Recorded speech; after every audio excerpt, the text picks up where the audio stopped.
Assalamualaikum and hi, my name is Nosal Sabila binti Remy. Hi, my name is Hanisa Safia binti Abdul Hadi. My name is Intan Harisha binti Zubina. Hi, my name is Adia Maisara binti Ayu. My name is Nur Izzati Emilia binti Mama Izani. My ID student is 2023365127. Matrix number 2023374109. My metric number is 2023188825. My metric number is 2023301077. My metric number is 2023384903.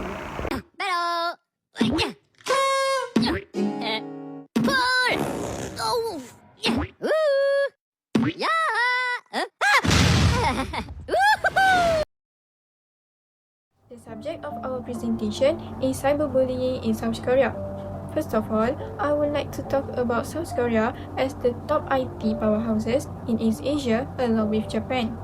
The internet and smartphones are used as daily tools and necessary resources for a large number of people in society. In particular, Korean teenagers conduct most of their daily life through the cyberbullying is referred to as various forms of online bullying or cyberviolence, defined as behavior in which students use communication and information to repeatedly and continuously attack certain students psychologically using internet and mobile phones, even spreading personal or information related to those students who got bullied.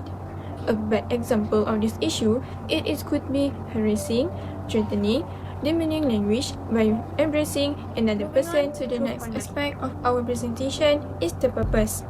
To measure how many people have been involved in these cyberbullying cases and have affected their life. The main reason we're doing this report is to collect the data of cyberbullying cases that have become a big issue in those countries, which means South Korea. Besides, the numerous ramifications of cyberbullying include physical and mental consequences that can ruin a person's life.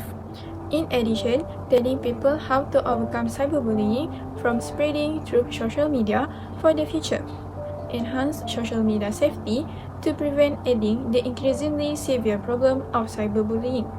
The use of mobile phones needs to be emphasized so that people around them don't fall victim to this negative In behavior. this study, we explore cyberbullying in South Korea, focusing on the years of 2022 to 2024. We are looking at who suffers the most from this issue, how it affects their mental health and relationships, and what can be done to address it. South Korea was chosen because it's one of the most connected countries in the world, with a massive number of people online daily. This makes it an ideal setting to understand how cyberbullying has grown with technology and to analyze its effects, especially on younger generations. Our goal is to use this data to suggest effective solutions to reduce the problem and make online spaces. Our research rely on secondary sources including articles, journals, reports, and reliable news platforms. This help us analyze the social and demographic aspects of cyberbullying, its effects, and societal responses. In Part A, we focus on identifying the groups most affected by examining factors like age, gender, and social structure.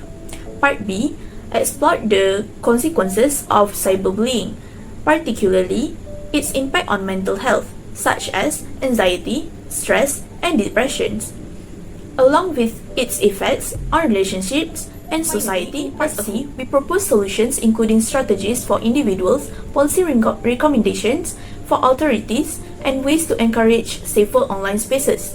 We also use graphs and charts to present our findings. We faced several challenges. First, accessing data was difficult due to language barriers, as much of the relevant information was in Korean, which slowed down our process of interpreting it.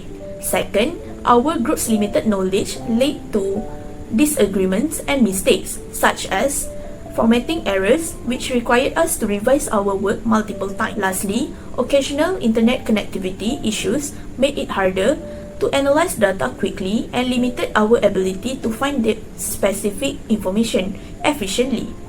Despite these challenges, we took steps to minimize their impact. Demographic, social, and gender category, the data that we have collected for the year 2022 to 2024. Focusing on topic of cyberbullying in South Korea, the first chart highlights the distribution by gender is similar across the 3 years for both females and males. Both genders show a modest increase in 2024, which are 51.5% for male and 49.5%. Next bar chart illustrates the distribution by age groups also remains stable, particularly ages 11 to 14 and 20 to 29. It shows that individuals in the age of 20 to 29 are significantly more affected to 25.5 compared to the age of 11 to 14, less affected to 9.9%.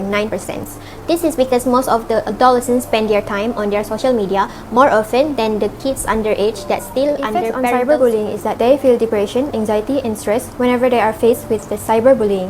Thus, its presence in South Korea had long-lasting effects on its victims for both mentally and physically.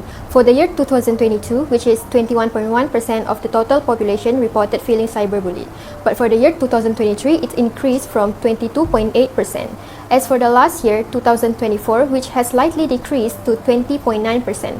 Why is it happen? This is because of the high use of social media and the internet.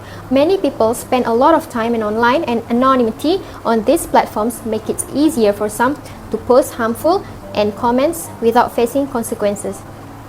Additionally, intense competition and societal pressures can lead to negative behavior as people may vent their frustrations. This is the example impact of cyberbullying on mental health in South Korea. The news show rapper and producer Suga Min Yoonji from BTS become involved in a controversy that sheds light on the intense and relentless pressure that celebrities, particularly in Korea. It is because after reports emerged that Suga was allegedly caught driving his electric scooter under the influence and failed while attempting to park it near his home. The online community reached strongly. Some criticized his behavior, calling for him to be removed from BTS and demanding, and his agency Big Hit Music responded by issuing a public apology for the incident. This pattern of unfair judgment and relentless harassment points to a deeper issue in how society handles tragedy and fame. Suga spoke about the pressure of being an idol, highlighting how even the smallest action can be blown out of proportion and criticized. Lastly, he expressed a strong desire to be free from such issue. Yet, he still wondered whether people on social media will actually pay attention to. Second data also show the effects of cyberbullying in South Korea, which is desire to revenge others. This response not only reflects the deep emotional scars left by cyberbullying, but also highlights the potential for a cycle of aggression if not addressed effectively.